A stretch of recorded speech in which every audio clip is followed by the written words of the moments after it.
నమస్తే, welcome to yes news. నేను కళ్యాణి. వార్తల్లో ముందుగా హెడ్లైన్స్. వైఎస్ఆర్ కాంగ్రెస్ పార్టీ తెనాలి పట్టణ అధ్యక్షుడిగా దేశు శ్రీనివాసరావు రెండోసారి నియామకం.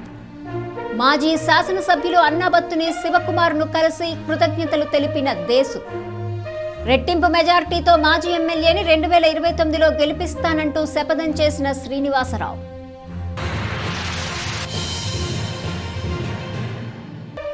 బుర్రిపాలెం రోడ్లో శ్రీ పార్వతీ సమేత శ్రీ ఓంకారేశ్వర స్వామి వారి ప్రతిష్ఠ మహోత్సవాలు ప్రారంభం. దేవాలయంలో ప్రత్యేక అర్చనలు, అభిషేకాలు. పెద్ద సంఖ్యలో హాజరైన భక్తులు.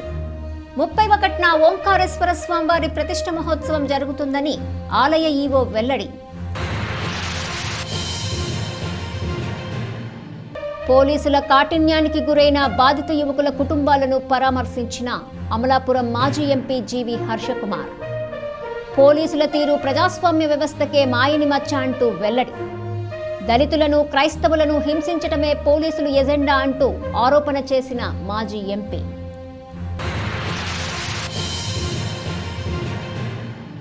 తెనాలిలోని బుర్రిపాలెం రోడ్లో శ్రీ ఓంకారాశ్రమం నందు పరివార దేవతా సమేత శ్రీ పార్వతీ సమేత శ్రీ ఓంకారేశ్వర స్వామివారి ప్రతిష్ఠ మహోత్సవ కార్యక్రమాల నేపథ్యంలో గురువారం ఉదయం యాగశాల ప్రవేశం, శ్రీ విఘ్నేశ్వర పూజ, పుణ్యాహవచన వంటి పూజాది కార్యక్రమాలు నిర్వహించారు. 30, 31వ తేదీలలో జరిగే స్వామివార్ల ప్రతిష్ఠ మహోత్సవం గురించి ఆలయ ఈవో ఔతు శ్రీనివాసరెడ్డి వెల్లడించారు. స్థానిక బుర్రిపాలెం రోడ్లోని శ్రీ ఓంకార ఆశ్రమం నందు ఈ నెల 31వ తేదీన ధ్వజ ప్రతిష్ఠ, అలాగే శ్రీ ఓంకారేశ్వర స్వామి వారి ప్రతిష్ఠా మహోత్సవం జరుగుతున్న నేపథ్యంలో గురువారం నుంచి విశేష పూజాది కార్యక్రమాలు ప్రారంభమయ్యాయి. సహస్ర ప్రతిష్టాపకులు మామిళ్లపల్లి మృత్యుంజయ ప్రసాద్ ఆధ్వర్యంలో గురువారం విశేష పూజా కార్యక్రమాలు, పంచామృత అభిషేకాలు, పంచగవ్యాది వాసము, క్షీరాది వాసము వంటి కార్యక్రమాలని వేదస్వస్తి పూర్వకంగా నిర్వహించారు. 30, 31వ తేదీ వరకు విశేష కార్యక్రమాలు నిర్వహిస్తున్నట్లు ఈ సందర్భంగా ఈవోలు ఔతు శ్రీనివాస్ రెడ్డి, హరిప్రసాదులు తెలిపారు. భక్తులు స్వయంగా ఓంకారేశ్వర స్వామి వారిని అభిషేకం చేసుకునే విధంగా పూజాది కార్యక్రమాలు నిర్వహించడం భక్తులకు ఎంతో సంతోషం కలిగించింది. ప్రతిష్ఠ మహోత్సవాల సందర్భంగా భక్తులు వచ్చి స్వామివారిని దర్శించుకున్నారు. 31వ తేదీ ఉదయం 8:19 ధ్వజ ప్రతిష్ఠ, ఓంకారేశ్వర స్వామి వారి ప్రతిష్ఠ కార్యక్రమం విశేషంగా అత్యంత వైభవంగా నిర్వహిస్తున్నట్లు వారు తెలియజేశారు.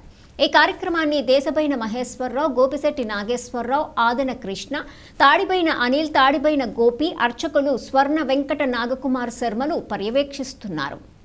మన తెనాలి పట్టణంలో బుర్రిపాలెం రోడ్లో వేయించేసినటువంటి శ్రీ ఓంకారాశ్రమం నందు ఓంకారేశ్వర స్వామి మరియు శర్వ సాల్వేశ్వర స్వామి తదితర పరివార దేవత ప్రతిష్టా మహోత్సవ కార్యక్రమం త్రయాణిక దీక్షతో పూజ చేసి మా మామిళ్లపల్లి మృత్యుంజయ ప్రసాద్ గారి ఆధ్వర్యంలో కార్యక్రమాలని ఈరోజు ఉదయం గణపతి పూజతో ప్రారంభమైనవి.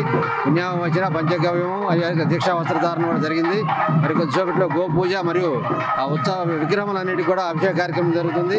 సాయంత్రం 4 గంటల నుంచి ధ్వజస్తంభం గ్రామోత్సవంగా ఊరేగింపుగా బయలుదేరుతుంది.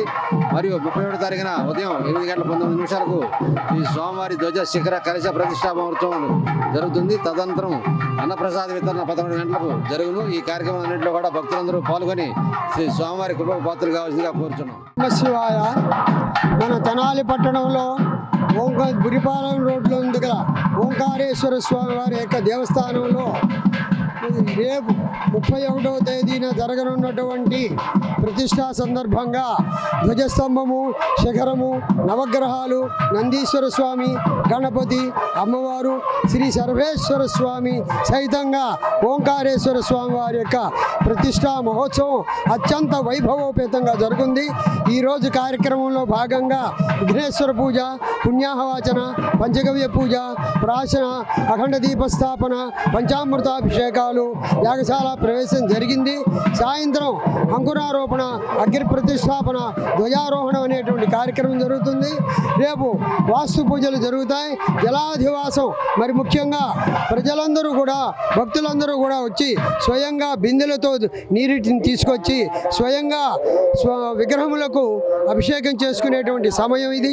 అలాగే సాయంత్రం ధాన్యాదివాసం, ఆ రాత్రికి పంచశేయాదివాసం, రేపు ఉదయం ప్రతిష్టా కార్యక్రమం కార్యక్రమాలు జరుగుతాయి. మరి ముఖ్యంగా ఇక్కడ అందరూ కూడా భక్తులు కార్యక్రమాన్ని దర్శించుకొని స్వామివారి యొక్క కృపా కటాక్ష వీక్షణములకు పాత్రలు కావాల్సిందిగా మరీ కోరుతున్నాం. 25 సంవత్సరాల నుంచి ఎలాంటి అభివృద్ధి కార్యక్రమాలు లేకుండా అట్లా పడేస్తుంది. ఇప్పుడు శ్రీనివాసరెడ్డి గారు ఈవో గారు ఆధ్వర్యంలో మాకు శివాలయం దగ్గరకు వచ్చింది. మాకు చాలా సంతోషం. సిద్ధాంత్ గారు ప్రసాద్ గారితో, కుమార్ గారు పూజారి గారితో, తర్వాత మేము ఈ వచ్చిన భక్తులందరికీ 5,000 మందికి 5,000 నుంచి 6,000 మందికి అన్నదాన కార్యక్రమం ఏర్పాటు చేశాము. అందరూ వచ్చి అన్నదాన ప్రసాదం తీసుకొని ఆ దేవుడు ఆశీర్వాదం పొందవలసిందిగా కోరుతున్నాం. వైఎస్ఆర్ కాంగ్రెస్ పార్టీ తెనాలి పట్టణ అధ్యక్షుడిగా దేశు శ్రీనివాసరావు రెండోసారి ఎన్నికయ్యారు. ఈ మేరకు వైసీపీ క్యాంప్ కార్యాలయంలో మాజీ శాసనసభ్యులు అన్నాబత్తుని శివకుమార్ని కలిసి కృతజ్ఞతలు తెలిపారు. పార్టీని మరింత ముందుకు తీసుకెళ్లే దానిలో విశేష కృషి చేయాలని మాజీ ఎమ్మెల్యే అన్నారు. వైఎస్ఆర్ కాంగ్రెస్ పార్టీ తెనాలి పట్టణ అధ్యక్షుడిగా దేశు శ్రీనివాసరావు రెండోసారి ఎంపికయ్యారు. ఈ సందర్భంగా వైసీపీ క్యాంప్ కార్యాలయంలో మాజీ శాసనసభ్యులు అన్నాబత్తుని శివకుమార్ను కలిసి ఆశీస్సులు అందుకోవడంతో పాటు ప్రత్యేకంగా పుష్పగుచ్చం అందజేసి శాల్వాతో సత్కరించి ప్రత్యేకంగా కృతజ్ఞతలు తెలిపారు. ఈ సందర్భంగా దేశు శ్రీనివాసరావు మాట్లాడుతూ వచ్చే ఎన్నికల నాటికి వైసీపీ పార్టీని మరింత బలోపేతం చేయడంతో పాటు నాయకులందరూ సమన్వయంతో పనిచేస్తామని, ప్రజల్ని మోసం చేసి అధికారంలోకి వచ్చిన కూటమి ప్రభుత్వం యొక్క ప్రజా వ్యతిరేక విధానాల్ని ప్రజల ముందు పెడతామని అన్నారు. అలాగే మాజీ శాసనసభ్యులు అన్నాబత్తుని శివకుమార్ని 2029లో అత్యధిక మెజార్టీతో గెలిపించేలా తామంతా కృషి చేస్తామని దేశు శ్రీనివాసరావు అన్నారు. ఈ సందర్భంగా పార్టీ నాయకులు వైసీపీ క్లస్టర్ 2 అధ్యక్షుడిగా చేసిన మద్దాలి శేషాచలం మాట్లాడుతూ ఇంతకుముందు ఉన్న క్లస్టర్ విధానం తొలగించి పట్టణ అధ్యక్షుడిగా ఒకరినే నియమించడం జరిగిందని చెప్పారు. ఇంకా గొడవర్తి సాయి హరేరాం, కొల్లా గురునాథరావు మాట్లాడారు. కార్యక్రమంలో గుండా రామకోటేశ్వరరావు, మాలపాటి తిరుమలేశ్వరరావు, కనుమర్లపూడి సుబ్రహ్మణ్యం, పొత్తూరి రాఘవ, ఆలమూరి ఫణి, చుండూరు సాయి, మువ్వల శ్రీనివాస్ గుప్తా, గ్రంథి మాధవరావు, గ్రంథి విశ్వేశ్వరరావు, ఇడవలపాటి వాసు, అచ్యుత సాంబశివరావు, భాస్కర్ని లక్ష్మీనారాయణ, అన్నవరపు నరసింహారావు, సుగ్గుల మల్లికార్జునరావు, ఆకి అచ్యుతరావు, గోపు రామకృష్ణ, కొమ్మూరు కృష్ణ, నేరెళ్ల రాము పాల్గొన్నారు. వైఎస్ఆర్ కాంగ్రెస్ పార్టీ జగన్మోహన్ రెడ్డి గారి ఆదేశాల ప్రకారంగా తెనాలి ఇన్ఛార్జ్ అయినటువంటి అన్నాబత్తుని శివకుమార్ గారు ఇచ్చినటువంటి సలహా మేర నాకు రెండోసారి అవకాశం కల్పించారు. కేవలం అన్న శివకుమార్ గారు నా మీద ఉంచినటువంటి నమ్మకాన్ని ఒమ్ము చేయకుండా గతంలో 18,000 మెజారిటీతో ఓడిపోయినటువంటి వైఎస్ఆర్ కాంగ్రెస్ పార్టీని మళ్ళీ అదే 18,000 మెజారిటీతో గెలుచుకొచ్చినటువంటి సారథ్యం నాకు అవకాశం దొరికింది. రేపు 2029లో కూడా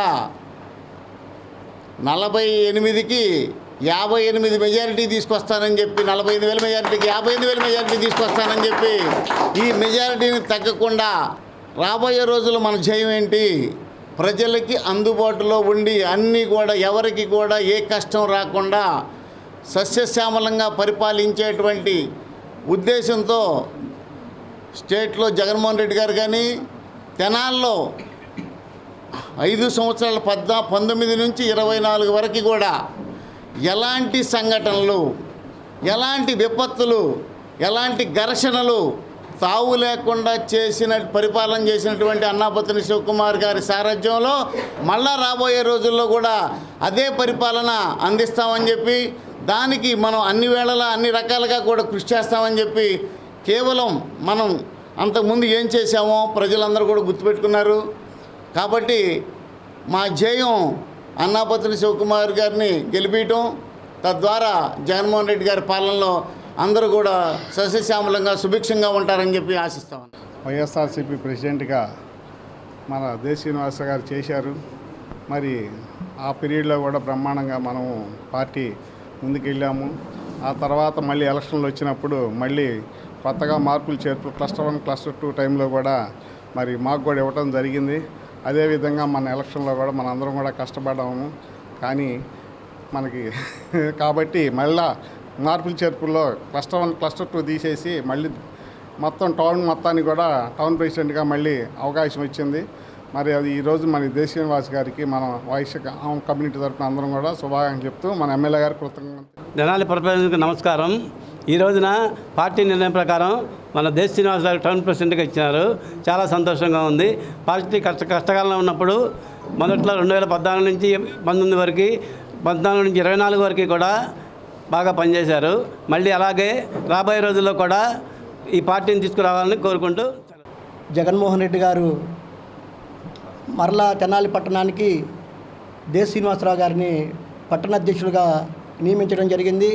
గతంలో శ్రీనివాసరావు గారి ఆధ్వర్యంలో మన పార్టీ విజయ బావుట ఎగరేసింది. మరి శివకుమార్ గారు దేశ శ్రీనివాసరావు గారి నమ్మకంతో మళ్ళీ తెనాలి పట్టణంలో వైఎస్ఆర్సీపీ పార్టీ విజయ బావుట ఎగరవేయాలని ఆశిస్తూ మన ఆర్యవైశ్య సోదరుడుగా దేశ శ్రీనివాసరావు గారికి ఈ పార్టీ పట్టణాధ్యక్షుడిగా అవకాశం ఇవ్వడం జరిగింది. మరి తెనాలి పట్టణంలో ఉన్నటువంటి ప్రతి ఒక్క ఆర్యవైశ్య సోదరుడికి కూడా ఆపదలో ఉంటే ఏ సమస్య వచ్చినా కూడా ఆయన దగ్గరుండి పరిష్కరిస్తారని ఆశిస్తూ తెనాలిలో పోలీసుల పైశాచికత్వానికి తల్లడిల్లిపోయిన బాధిత యువకుల కుటుంబాలను అమలాపురం మాజీ ఎంపీ జీవి హర్షకుమార్ పరామర్శించారు. ఆ కుటుంబాలకు తన సానుభూతిని తెలిపారు. పోలీసుల చర్యను హేయమైన చర్యగా ఆయన అభివర్ణించారు. తెనాలిలో 3 యువకులను 2 సీఐలు పైశాచికంగా కొట్టడాన్ని యావత్ భారతదేశం మొత్తం చూసిందని అమలాపురం మాజీ ఎంపీ జీవి హర్షకుమార్ అన్నారు. బాధిత కుటుంబాల్ని పరామర్శించిన ఆయన మీడియాతో మాట్లాడుతూ చట్టాన్ని ఎవరూ చేతుల్లోకి తీసుకోకూడదని, చట్టాన్ని చేతుల్లోకి తీసుకుంటే వాటి పరిణామాలు ఎలా ఉంటాయో వాళ్ళు కూడా చూస్తారని అన్నారు. పోలీసులకు కేవలం దళితులను, క్రిస్టియన్లను బాధించాలనే ఎజెండా ఉందని ఆయన అన్నారు. ప్రవీణ్ పగడాలది హత్య అని నా దగ్గర ఆధారాలు ఉన్నాయి. వారిని అరెస్ట్ చేయమని చెప్పానని, పోలీసులకు దమ్ము లేదని ఆయన అన్నారు. జిల్లా ఎస్పీకి ప్రజాప్రతినిధులు ఏది చెప్తే అదే చట్టం న్యాయంగా వాళ్ళు వ్యవహరిస్తున్నారని ఆయన ఆరోపించారు. మీరే చట్టాన్ని అమలు చేస్తే ఇంకా కోర్టులెందుకంటూ ఆయన పేర్కొన్నారు. మేము కూడా చట్టాలను పక్కన పెడితే మిమ్మల్ని కూడా అలాగే చేస్తామంటూ ఆయన హెచ్చరించారు. ఇలాగే చేస్తే ఎస్సీ ఎస్టీ మైనార్టీ కమిషన్ జోక్యం చేసుకుంటుందని మీకు తెలుసని, అయినా సీఐలు కొట్టడాన్ని చూస్తే నాకు చాలా బాధ కలిగించిందని చెప్పారు. మోసపూరిత కుట్రతో ఎస్సీలను అణగదొక్కటానికి కూటమి ప్రభుత్వం వచ్చిందని, ఈ నేపథ్యంలో ఎస్సీలపై దాడులకు దిగుతూ బదులు తీసుకుంటున్నారని ఆయన అన్నారు. వారం రోజుల్లో సీఏలని సస్పెండ్ చేసి కేసు నమోదు చేయకపోతే చెలో తెనాలికి పిలుపునిస్తామంటూ శ్రీ హర్షకుమార్ హెచ్చరించారు. అనంతరం ఐతానగర్లోని డాక్టర్ బిఆర్ అంబేద్కర్ విగ్రహానికి పూలమాలలు వేసి నివాళి అర్పించారు. మాజీ ఎంపీ జీవి హర్షకుమార్తో పాటు తెనాలి డివిజన్ దళిత బహుజన నాయకులు పిల్లి విద్యాసాగర్, అక్కి దాసు కిరణ్ కుమార్, బేతాల ప్రభాకర్, బోనిగల ప్రదీప్, జ్యోతుల బాబి, అన్నవరపు కిషోర్, మన్నవ ప్రభాకర్, బేతాల భూషణం, డాక్టర్ పిల్లి వాసు, పిల్లి గంగాధర్, కనపర్తి బాబి, కందుల రాంబాబు, బెజ్జం బాజీ, జిలుగు పీటర్, కనపర్తి మోహన్, ఎజ్రా దాసు, సంపత్, సఖి, విజయ్, దాసరి వీరయ్య, నీలప్రసాద్, వీసా డేవిడ్, పాముల బుల్లయ్య, కారుమంచి రవి, కారుమంచి సునీల్, బొనిగల ఆదిమ్మ, పెరికల డానియేలు, మండ్రు రాజు పాల్గొన్నారు. ఈ రోజున ఈ 3 అబ్బాయిల మీద దాడి వాళ్ళు ఏం చేయనివ్వండి. ఇప్పుడు ఈ పోలీసులకి ఏమైపోయిందంటే, అంటే ఇక్కడ ఈ రాష్ట్రం మీ జిల్లాయే కాదు, గుంటూరు జిల్లాయే కాదు, ఈస్ట్ గోదావరి జిల్లాయే కాదు, అన్ని జిల్లాల్లో కూడా దళితుల్ని, క్రిస్టియన్స్ని హింసించాలన్న ఒక ఎజెండా అన్నది రూపుదిద్దుకుంది. కానిస్టేబుల్ విధుల్లో ఉన్న కానిస్టేబుల్ని అడ్డగించారని, వాళ్ళని కొట్టారని చెప్పడం జరిగింది. పోలీస్ కానిస్టేబుల్ డ్యూటీ ఎక్కడంటే 1 టౌన్ కానిస్టేబుల్. ఇక్కడ 2 టౌన్కి వచ్చి వీళ్ళ దగ్గర రావాల్సిన పని ఏంటి? ఇంకొక విషయం ఏంటంటే, ఆ పోలీస్ కానిస్టేబుల్ పేరేంటి? చిరంజీవి. ఆ చిరంజీవి అన్న కానిస్టేబుల్ ఫోన్పే అకౌంట్ని ఒక్కసారి పరిశీలించండి. ఎందువల్లంటే ఈ గంజాయి బ్యాచ్ దగ్గర అందరి దగ్గర కలెక్షన్ చేయడం, కేసులు ఉన్న దగ్గర కలెక్షన్ చేయడం, ఏదైనా పార్టీ జరుగుతుందంటే మైక్ పెడితే కలెక్షన్ చేయడం, అతని ఉద్యోగం అది. కలెక్షన్ ఏజెంట్ అతను. రాకేష్ ఎక్స్రే చూశాను నేను. అతనికి కాలు ఇరిగిపోతే రాడ్ వేశారని చెప్పినా కానీ దారుణంగా, అతి దారుణంగా మీరు ఎలా కొట్టారు. ఒక అతనేమో, ఒక సీఏ ఏమో కాళ్ళ మీద నించుంటే ఇంకో సీఏ ఏమో పటా పటా పటా పటామని కొట్టాడు. అది ఎంత అంటే మానవత్వం అన్నది ఎక్కడ కనపడలేదు. ఇది చాలా దారుణం. ఈ విధంగా కొట్టారు. నా పేరు అన్నవరపు కిషోర్, మాల మహానాడు రాష్ట్ర అధ్యక్షుడిని. మాకు అందిన సమాచారం ప్రకారం తెనాలి పట్టణంలో గంజాయి సిండికేట్ నడుస్తుంది. ఇది స్వయాన 2 టౌన్ 3 టౌన్ సిఏలే కొంతమంది కానిస్టేబుల్ని గంజాయి ఏజెంట్లుగా పెట్టి, చిరంజీవి, మురళి తదితర కొంతమంది కానిస్టేబుల్ని పెట్టి అమాయకులైన దళిత యువకుల చేత గంజాయి అమ్మిస్తూ ఉన్నారు. ఇది వాస్తవం. అమ్మించిన డబ్బుల్లో కరెక్ట్గా కిస్తీలు కట్టలేదని, ఇన్స్టాల్మెంట్ పే చేయలేదని, పోలీసు వారినే మోసం చేస్తారని చెప్పి అతి దారుణంగా బజార్లోకి తీసుకొట్టిన దాన్ని మేము తీవ్రంగా ఖండిస్తూ ఉన్నాం. రాష్ట్ర ప్రభుత్వం ప్రతిష్టాత్మకంగా నిర్వహిస్తున్న యోగాంధ్ర కార్యక్రమాల్లో భాగంగా తెనాలిపట్నంలో యోగా కాంపిటీషన్ని నిర్వహిస్తున్నట్లు కమిషనర్ బండి శేషన్న తెలిపారు. శుక్రవారం ఉదయం 7:30 గంటలకు రామకృష్ణ కవి కళాక్షేత్రంలోనూ అలాగే ఎస్ఎల్ఎస్ ఫంక్షన్ హాల్ నందు నిర్వహిస్తున్నట్లు చెప్పారు. తెనాలిపట్నంలో యోగా కాంపిటీషన్ నిర్వహిస్తున్నట్లు మున్సిపల్ కమిషనర్ బండి శేషన్న తెలిపారు. మీడియాతో ఆయన మాట్లాడుతూ శుక్రవారం ఉదయం 7:30 గంటలకు కళాక్షేత్రంలోనూ అలాగే ఎస్ఎల్ఎస్ ఫంక్షన్ హాల్ నందు ఈ కాంపిటీషన్ జరుగుతాయని తెలిపారు. కళాక్షేత్రంలో 1 నుంచి 22 వార్డుల వరకు, ఎస్ఎల్ఎస్ ఫంక్షన్ హాల్లో 22వ వార్డు నుంచి 40వ వార్డు వరకు ఈ యోగా కాంపిటీషన్ నిర్వహిస్తున్నట్లు తెలిపారు. అన్ని వయసులు గలవారు, యోగా అభ్యాసం చేసేవారు, శిక్షకులు ఈ కాంపిటీషన్లో పాల్గొనాలని ఆయన విజ్ఞప్తి చేశారు. రేపటి దినాన శుక్రవారం నాడు ఉదయం 7:30 గంటల నుంచి Kalakshetram and SLS hall function hall నందు ఈ యొక్క యోగా కాంపిటీషన్స్ పెడుతున్నాం. దీనికి అందరూ ఆహ్వానితులే, అన్ని ఏజ్ గ్రూపుల వాళ్ళు రావచ్చు.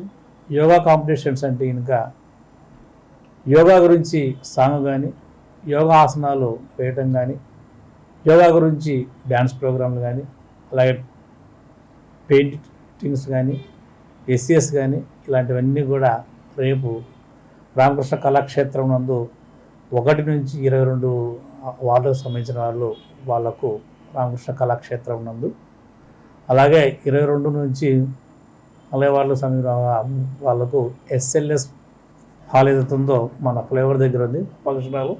ఆ ఫంక్షన్ హాల్ నందు 22 నుంచి 40 వార్డులకు సంబంధించిన వాళ్ళకు అక్కడికి వస్తే ఇంకా యోగా సంబంధించిన ఆ కాంపిటీషన్స్ ఉంటాయి. ఏపీఎస్ఆర్టీసీ కొత్తగా బస్ కండక్టర్ ద్వారా కొరియర్ సర్వీస్ను అందించే చర్యలు తీసుకుందని తెనాలి ఆర్టీసీ డిపో మేనేజర్ ఏ రాజశేఖర్ చెప్పారు. ఈ మేరకు మీడియాతో ఆయన మాట్లాడుతూ సమయం వృధా కాకుండా ఒక చోట నుండి ఒక చోటికి పార్సిల్స్ని వెంటనే అందించే సదుపాయం కల్పించినట్లు చెప్పారు. ఏపీఎస్ఆర్టీసీ బస్సుల సర్వీసు ద్వారా చాలా త్వరగా పార్సిల్స్ని అందించే విధంగా ఆర్టీసీ యాజమాన్యం కొరియర్ మరియు పార్సిల్ విధానాన్ని కొత్తగా ప్రారంభించిందని డిపో మేనేజర్ ఏ రాజశేఖర్ చెప్పారు. బస్సులో కండక్టర్ ద్వారా ఆయా పార్సిల్స్ని పంపించి సత్వరమే అందుకునేలా చేయటం జరిగిందని ఆయన చెప్పారు. అంతేకాకుండా కండక్టర్కు ఒక మెసేజ్ ఇవ్వటం ద్వారా మార్గమధ్యంలో ఎక్కడైనా పార్సిల్ని ఇవ్వవచ్చునని, తీసుకోవచ్చునని డిపో మేనేజర్ తెలిపారు. అతి తక్కువ ఖర్చుతో తక్కువ సమయంలో పార్సిల్స్ అందిస్తున్న నేపథ్యంలో ప్రజలు తమ అవసరాలకు తగ్గ పార్సిల్స్ను పంపించి ఏపీఎస్ఆర్టీసీ సేవలను పొందాలని డిపో మేనేజర్ రాజశేఖర్ తెలిపారు. ఈరోజు మనం ఏపీఎస్ఆర్టీసీలోనే కొత్తగా 2016లో మనం కార్గో సేవలు ఆర్టీసీ సొంతగా నిర్వహించడం జరిగింది. దాని ద్వారా సుమారుగా సంవత్సరానికి 200 కోట్ల నుంచి 300 కోట్ల వరకు ఆదాయం రావడం జరుగుతూ ఉంది. ప్రజలు బాగా ఆదరించి ప్రజల కార్గోని ఏపీఎస్ఆర్టీసీ నిర్వహిస్తున్న కార్గో మీద చాలా నమ్మకంతో పెట్టినందుకు అందరికీ తెనాలి డిపో తరఫున ప్రత్యేక ధన్యవాదాలు. మరియు అందరికీ సపోర్ట్ చేసిన ప్రతి వారికి మరలా మీకు అందరికీ ధన్యవాదాలు తెలుపుతున్నాను. అదేవిధంగా ఏపీఎస్ఆర్టీసీ జూన్ 1వ తారీఖు నుంచి కొత్తగా కండక్టర్ ద్వారా పార్సిల్స్ మరియు కవర్ అంటే పార్సిల్ కానీ లగేజ్ కానీ 5 కిలోల లోపులు ఉంటే సర్వీస్ కండక్టర్ ద్వారా మాత్రం ఒక ప్లేస్ నుంచి ఇంకో ప్లేస్కి రవాణా చేయడం జరుగుతూ ఉంది. అంటే మీరు రాకుండానే సపోజ్ ఒక సరుకుని ఏదైనా పాయింట్లో మీరు కండక్టర్ గారి దగ్గర వచ్చి 5 కిలోల లోపులు ఉంటే 75 కిలోమీటర్ లోపల 75 కిలోమీటర్ లోపల కేవలం 80 రూపాయలు మాత్రమే 5 కేజీల వరకు మేము కండక్టర్ ద్వారా మీకు అదే రోజు ఆ సర్వీస్ అట్టే వెళ్తే ఆ కండక్టర్ దగ్గర నుంచి మీరు ఆ వస్తువుని కానీ ఆ సర్వీస్ని కానీ మీరు తీసుకోవచ్చు. ఇది మొట్టమొదటిసారిగా ఏపీఎస్ఆర్టీసీ ప్రయాణికులు ఇంకా మెరుగైన సర్వీసు అందించాలనే ఒక ప్రధాన లక్ష్యంతో మీరందరికీ దగ్గర చేరువవ్వాలి. పార్సిల్స్ కూడా 250 గ్రాముల నుంచి 5 కేజీల వరకు కండక్టర్ ద్వారానే అప్ టు 500 కిలోమీటర్ వరకు కండక్టర్ డ్రైవర్ ద్వారా మన సర్వీసు చేయడం జరుగుతుంది. తెనాలి పట్టణంలో హనుమత్ జయంతోత్సవాలు వైభవంగా జరుగుతున్నాయి. స్థానిక షరాఫ్ బజార్లో వెంచేసి ఉన్న శ్రీ సువర్చల సమేత శ్రీ పంచముఖ ఆంజనేయ స్వామివారి దేవస్థానంలో 17వ లక్ష శ్రీ హనుమాన్ చాలీసా పారాయణ వార్షిక శ్రీ హనుమత్ జయంతి మహోత్సవాలు 8వ రోజుకు చేరుకున్నాయి. స్థానిక శ్రీ సువర్చల సమేత శ్రీ పంచముఖ ఆంజనేయ స్వామివారి దేవస్థానంలో 17వ వార్షిక లక్ష శ్రీ హనుమాన్ చాలీసా పారాయణ వార్షిక శ్రీ హనుమత్ జయంతి మహోత్సవాలలో భాగంగా బుధవారం నాగవల్లి దళార్చన వైభవంగా జరిగింది. భక్తులు పెద్ద సంఖ్యలో శ్రీ ఆంజనేయ స్వామి వారిని దర్శించి విశేష పూజాది కార్యక్రమాలు నిర్వహించారు. ఇదే విధంగా గురువారం పుష్పార్చనను అత్యంత వైభవంగా నిర్వహించారు. పంచామృత స్నపన విశేష అర్చనలు జరిగాయి. సాయంత్రం విశ్వక్సేన పూజ, లక్ష శ్రీ హనుమాన్ చాలీసా పారాయణం జరిగింది. ఆలయ శ్రీనివాసరెడ్డి పర్యవేక్షణలో ఉత్సవాలు జరుగుతున్నాయి. ఈ సందర్భంగా ఆలయ అర్చకులు మాట్లాడుతూ ఉత్సవాల్లో భాగంగా బుధవారం నాగవల్లి దళార్చన విశేష పూజా కార్యక్రమం నిర్వహించామని, గురువారం శ్రీ ప్రసన్నాంజనేయ స్వామి వారికి పుష్పార్చన కార్యక్రమాన్ని ఘనంగా శోభాయమానంగా జరిగిందని చెప్పారు. శ్రీ పంచముఖ ఆంజనేయ స్వామి వారి సంకీర్తన బృందం నేతృత్వంలో ప్రతిరోజు జరిగే 108 సార్లు శ్రీ హనుమాన్ చాలీసా పారాయణంలో 108 సార్లు చాలీసా పారాయణం జరుగుతుందని తెలియజేశారు. ఈ కార్యక్రమంలో వంశపారంపర్య అర్చకులు శ్రీనివాసమూర్తి, కిరణ్ కుమార్, సురేష్, సంకీర్తన బృందం అధ్యక్షురాలు మూర్తి అనురాధ, ట్రస్ట్ సభ్యులు గుడివాడ బాలకృష్ణ, మూర్తి వెంకటేశ్వరరావు, ముడుపల్లి చంద్రశేఖర్, గాజుల రాజేంద్ర ప్రసాద్, వెంకటేష్, మద్దు హరీష్, పలువురు సభ్యులు, అధిక సంఖ్యలో భక్తులు పాల్గొన్నారు. సోషల్ మీడియాలో పోలీసులు 3 యువకులను కొట్టిన వీడియో వైరల్ అయిన నేపథ్యంలో తెనాలిలోని బాధిత కుటుంబాలని హైకోర్టు న్యాయవాది, మానవ హక్కుల సభ్యులు, ప్రజా న్యాయవాదుల సంఘం నాయకులు పరామర్శించారు. అనంతరం మీడియాతో మాట్లాడారు. హైకోర్టు న్యాయవాది మాధవ్ మీడియాతో మాట్లాడుతూ పోలీసుల చేతిలో చిత్రహింసలకు గురైన రాకేష్, బాబులాల్, జాన్ విక్టర్ అనే 3 యువకులపై పోలీసులు చేసిన దాష్టీకంను వీడియోలో చూశామని చెప్పారు. దీన్ని తాము వ్యతిరేకిస్తున్నట్లు చెప్పారు. దీని వెనుక కుట్రపూరిత అంశాలు ఉన్నాయని తాము గ్రహించామని ఆయన అన్నారు. చిత్రహింసలు చేయడానికి కారణాలు ఉన్నాయని, ఉద్దేశపూర్వకంగానే పోలీసులు చట్టాన్ని అతిక్రమించి హింసించారని ఆయన చెప్పారు. మానవ హక్కుల సంఘ సభ్యులు శ్రీమన్నారాయణ మాట్లాడుతూ చట్టాన్ని పాటించాల్సిన పోలీసులు చట్టపరిధిని దాటి యువకుల్ని శిక్షించారని అన్నారు. పోలీసులు తమ విధిని మరచిపోయారని, నేర చరిత్ర గల వారిని విచారించి కోర్టుకి సమర్పించాలే తప్ప బహిరంగంగా శిక్షించడం అంటే న్యాయ వ్యవస్థ చేయవలసిన పనులు పోలీసులు చేయటం పట్ల ఆయన విచారాన్ని వ్యక్తం చేశారు. ఇది ప్రజాస్వామ్య వ్యవస్థకు ప్రమాదకరమని అన్నారు. భారత ప్రజా న్యాయవాదుల సంఘం నాయకులు సురేష్ కుమార్ మాట్లాడుతూ యువకులను కొట్టి పోలీసులు నేరం చేశారని అన్నారు. పోలీసులకు శిక్షించే హక్కు లేదని, శిక్షలు వేసేది న్యాయస్థానాలేనని ఆయన తెలియజేశారు. వారితో పాటు పలువురు ఎస్సీ నాయకులున్నారు. చర్యని వ్యతిరేకిస్తూ ఈ బాధితుల కుటుంబాలను కలవటానికని ఇక్కడికి వచ్చాం. ఇక్కడ మేము మాటల్లో తెలుసుకుంది ఏమిటంటే దీని వెనకాల ఒక కుట్రపూరితమైనటువంటి అంశాలు కూడా ఉన్నాయని, వీళ్ళని ఇలా చిత్రహింసలు చేయటంలో కారణమైనటువంటి అంశాలు, దీని వెనకాల చాలా ఉన్నాయని, అంచేత ఇది ఉద్దేశపూర్వకంగా ఒక దాడి రూపంలో చేసినటువంటి అంశంగా మేము చూస్తూ ఉన్నాం.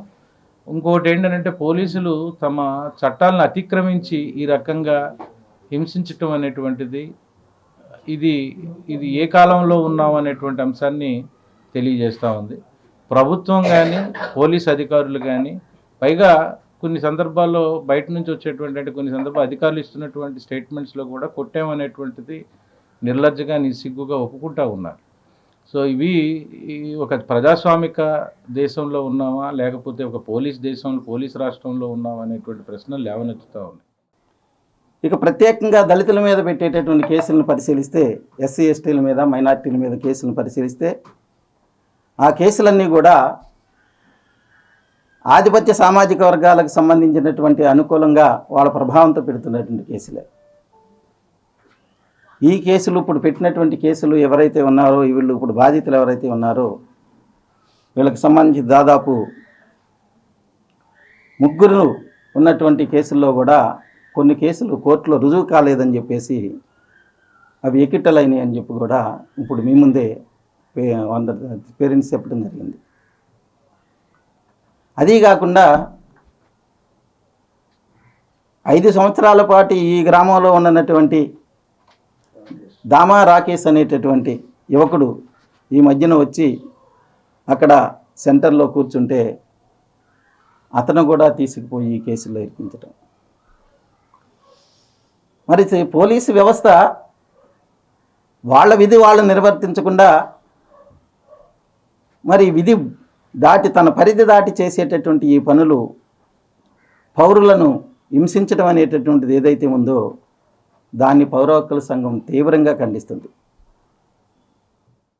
హ్యూమన్ రైట్స్ కమిషన్ ఉన్నది, మానవ హక్కుల సంస్థ రాష్ట్రంలో ఉంది, దేశంలో ఉంది. దళితుల కోసంగా national human commission for scheduled caste rights అని చెప్పి ఉన్నది. ఈ సంస్థలన్నీ కూడా స్పందించాల్సిన, సుమోటోగా తీసుకొని స్పందించాల్సిన అవసరం ఉంది. ఇన్ని నేరాలు పోలీసులు చేశారు, ఇవి వాళ్ళ మీద ఉన్న ఆరోపణలు చేసిన నేరాల కన్నా ఇంకా తీవ్రమైనది.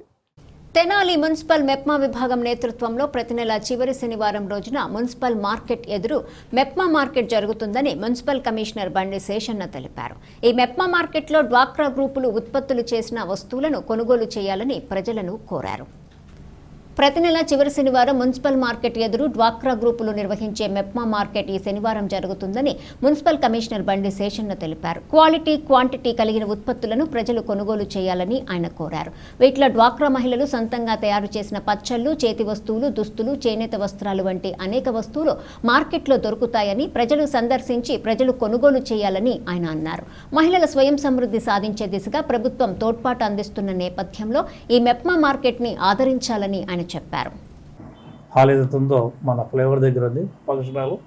ఆ ఫంక్షన్ హాల్ నందు 22 నుంచి అలే వాళ్ళకు సంబంధించిన వాళ్ళకు అక్కడికి వస్తే ఇంకా ఈ యొక్క యోగా సంబంధించిన ఆ కాంపిటీషన్స్ ఉంటాయి కాబట్టి అందరూ ఆహ్వానితులు. కాబట్టి సాంగ్ పాడాలనుకున్నా, డెమాన్స్ట్రేషన్ ఇవ్వాలనుకున్నా, యోగా ఆసనాలు వేయాలనుకున్నా, పెయింటింగ్స్ చేయాలనుకున్నా, ఇంకా ఏదన్నా ఇలాంటి కార్యక్రమాలు ఉంటాయి కాబట్టి అవి ఇండివిజువల్ కానీ గ్రూప్ కానీ ఉంటుంటాయి.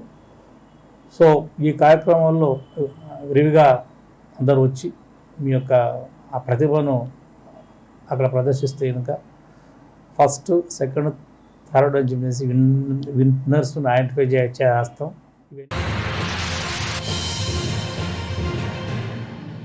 వైఎస్ఆర్ కాంగ్రెస్ పార్టీ తెనాలి పట్టణ అధ్యక్షుడిగా దేశు శ్రీనివాసరావు రెండోసారి నియామకం.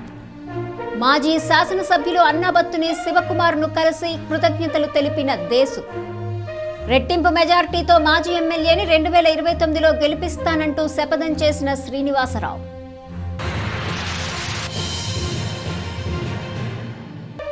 బుర్రిపాలెం రోడ్లో శ్రీ పార్వతీ సమేత శ్రీ ఓంకారేశ్వర స్వామి వారి ప్రతిష్ఠ మహోత్సవాలు ప్రారంభం.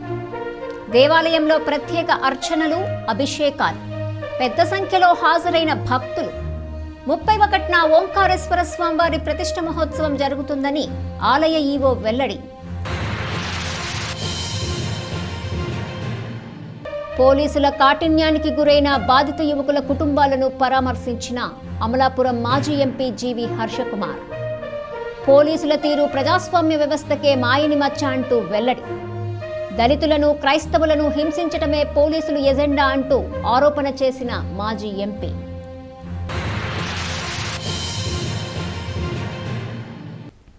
ఈ వార్తలు ఇంతటితో సమాప్తం. తిరిగి ప్రసారమయ్యే ఎస్ న్యూస్లో మళ్ళీ కలుసుకుందాం. అంతవరకు సెలవు. నమస్కారం.